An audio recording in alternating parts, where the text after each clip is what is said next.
Hello my dear student and dear friend.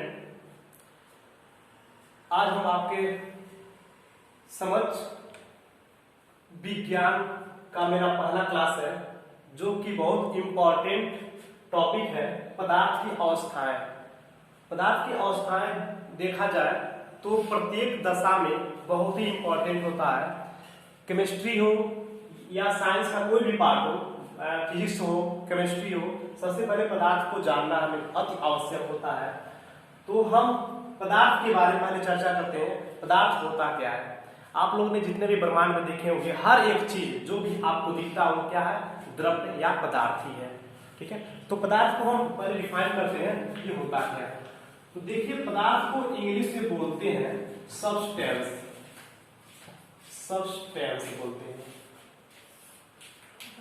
यानी कि ब्रह्मांड में उपस्थित वे सभी प्रकार के तत्व या कोई भी वस्तु जिसमें भार होता है तथा जो स्थान घेरता है तथा जो साइंस के नियमों का पालन करता है, वे सभी क्या होते हैं? पदार्थ कहलाते हैं। पदार्थ की अवस्थाएं जो होती हैं वे तीन प्रकार की होती हैं। फर्स्ट नंबर होता है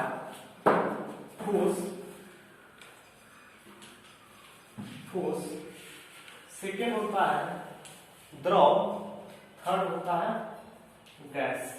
मेनली अब आधुनिक जैसे मॉडर्न टाइम में देखा जाए, एक से एक मतलब रिसर्च हो रही है लैब में, तो इस टाइम अभी 5 अवस्थाओं का आपको जिक्र कहीं कहीं मिलेगा। लेकिन आपका जो बेसिस है देखा जाए क्लास 9 तक 10 तक में, आप लोग ये देखिए कि मूल जो होते थे 3 अवस्थाएं होते थे। लेकिन अब आपके हो सकता है कुछ सालों बाद आपको भी 9th में भी इंक्लूड कर दिया जाए, क्योंकि इंटर में आप लोग पढ़ेंगे 5 अवस्थाएं पढ़ेंगे, तो हम उसके बारे में कुछ बता देंगे। लेकिन पूरा अच्छे से डिफाइन हम कर देते हैं 3 को। ठोस को इंग्लिश में बोलते हैं सॉलिड बोलते हैं, इसको बोलते हैं लिक्विड, जबकि गैस को गैस ही बोलते हैं। तो फर्स्ट नंबर पे हम इसको देखते हैं कि ठोस होता क्या है। वे पदार्थ जिनका आयतन और आकृति दोनों निश्चित होते हैं, यानी जिसको हम डिफाइन कर सकते हैं, जिसका आयतन को भी डिफाइन कर सकते हैं, जिसके आकृति को भी हम डिफाइन कर सकते हैं, उन्हें हम ठोस बोलते हैं। जैसे एग्जांपल के तौर पे हम कुछ भी ले सकते हैं। आपको ज्यादातर मैं देखा ठोस की वस्तुएं ज्यादा दिखती हैं, जैसे ईंट हो गया, या ये जो हम पढ़ा रहे हैं चौक हो गया, ये बोर्ड आप देख रहे हैं ठोस ही है, एक साइज का है, हम इसकी लंबाई चौड़ाई भी बता सकते हैं, इसका आयतन को भी हम कैलकुलेट कर सकते हैं, ये ठोस के अंतर्गत आते हैं। एग्जांपल हम लिख देते हैं चाक, चाक हो गया, ब्रिक, ईंट हो गया, चाक, ईंट, हम चेयर भी कर सकते हैं, चेयर भी हो गया। ठीक है, ETC आप लोग समझ गए कि ठोस क्या होता है।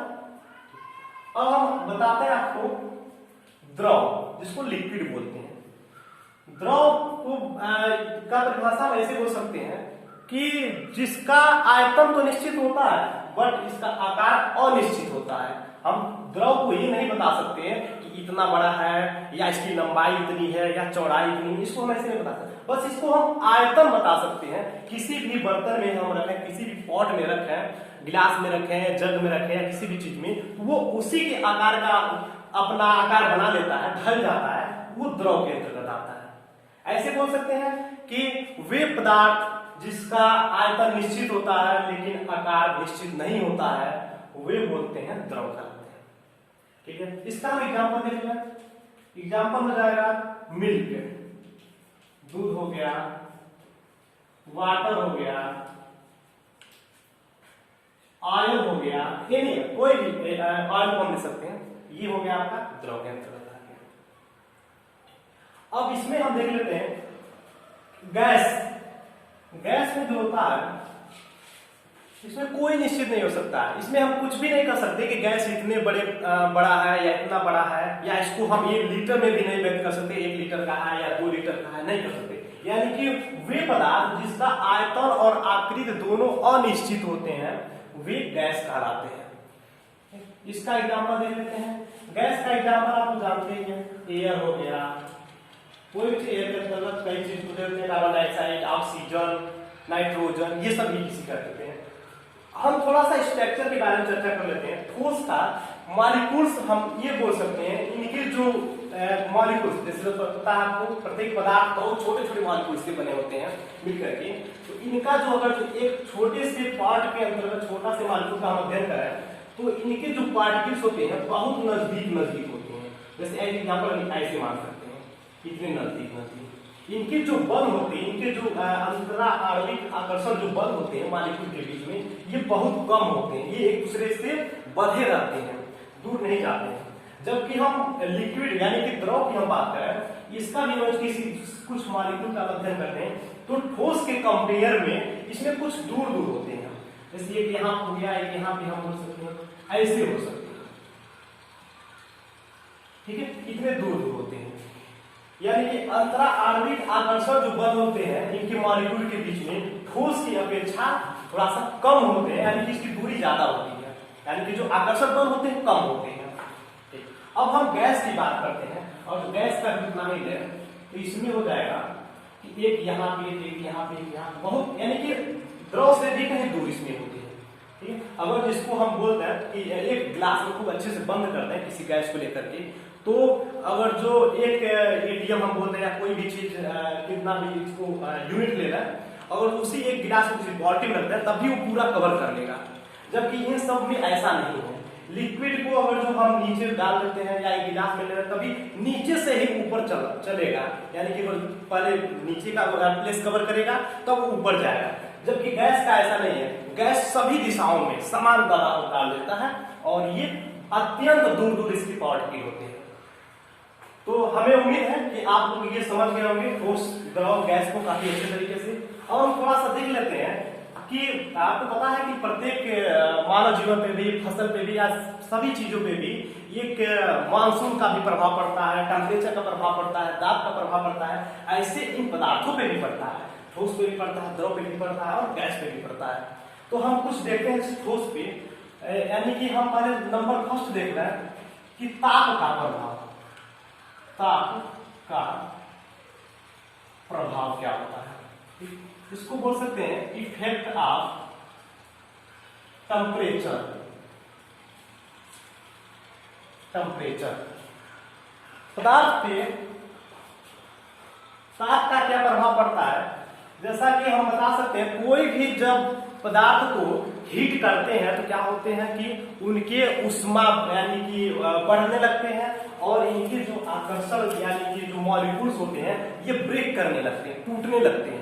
यानी कि जब ये ताप का प्रभाव, पहले सॉलिड की हम बात कर लेते हैं, जब ताप का प्रभाव पाता है इनके जो मॉलिक्यूल्स होते हैं दूर दूर होने लगते हैं, यानी कि आज ये लगेगा कि लिक्विड की भांति धीरे धीरे बिहेव करना स्टार्ट कर देते हैं, ये ठोस होते हैं, ठीक। ऐसे द्रव की भी बात करें, जब द्रव है तो ये क्या करे, गैस की भांति बिहेव करना लगता है। एज एग्जाम्पल हम ले सकते हैं कि आइस लेते हैं, आइस यानी कि बर्फ हो गया, बर्फ एज ए सॉलिड हो गया। सॉलिड को यदि हम थोड़ा सा टेम्परेचर इंक्रीज कराए, बढ़ाए, तो ये आ जाएगा लिक्विड के फॉर्म में आता जाएगा। यानी कि जब लिक्विड के फॉर्म में और भी टेम्परेचर हम इंक्रीज कर दें, यानी 100 डिग्री सेल्सियस ऊपर कर दें, तो ये गैस के रूप में परिवर्तित स्टार्ट हो जाता है इसका। ताप का प्रभाव से भी क्या होता है, यानी कि मॉलिक्यूल्स जो होते हैं दूर दूर होने लगते हैं, ठोस द्रव गैस की तरफ बढ़ते जाते हैं। सेकेंड नंबर पे हम बात कर रहे हैं दाब का प्रभाव।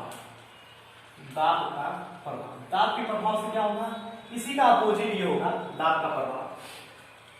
हम एग्जाम्पल लेते हैं, यदि किसी भी बॉक्स में कोई चीज हम भर रहे हैं, कोई सॉलिड भर रहे हैं, तो ऐसे जनरल हम डाल दिए, डालते गए बॉक्स फिल हो गया। अभी उसको हम प्रेस नहीं किए, दबाव नहीं डाले हैं, तो वो क्या हो गया, ये देखेंगे कि फिल हो गया। लेकिन अभी भी उसके अंदर के जो पार्टिकल के अंदर स्पेस रखता है, इस स्पेस को यदि हम क्या करें, दाब डाल दें और दबाव दें, तो क्या हो जाएंगे और उसकी मॉलिक्यूल्स कम हो जाएंगे, और जब कम होने की अपेक्षा वो क्या कर सकते हैं और डाल सकते हैं। तो ये हो जाएगा आपका दाब का प्रभाव। दाब के प्रभाव से क्या होगा कि हम गैस को उसके आणविक आकर्षण वाले मॉलिक्यूल्स क्या कर सकते हैं और कम कर सकते हैं, लिक्विड मिला सकते हैं, लिक्विड से फिर हम ठोस में बदल सकते हैं। यानी कि ज्यादा दूर वाले मॉलिक्यूल्स को कम में हम लाने का प्रयत्न कर देते हैं दाब के थ्रू। ठीक है, यानी कि ताप का प्रभाव से उल्टा होता है इसका ताप का प्रभाव। तो हमें उम्मीद करते हैं कि ये इसमें आपको किसी भी प्रकार की दिक्कत नहीं हुई होगी और काफी अच्छे से आप सब समझ गए होंगे। तो ठीक है, तब नेक्स्ट क्लास में हम आपसे मिलते हैं।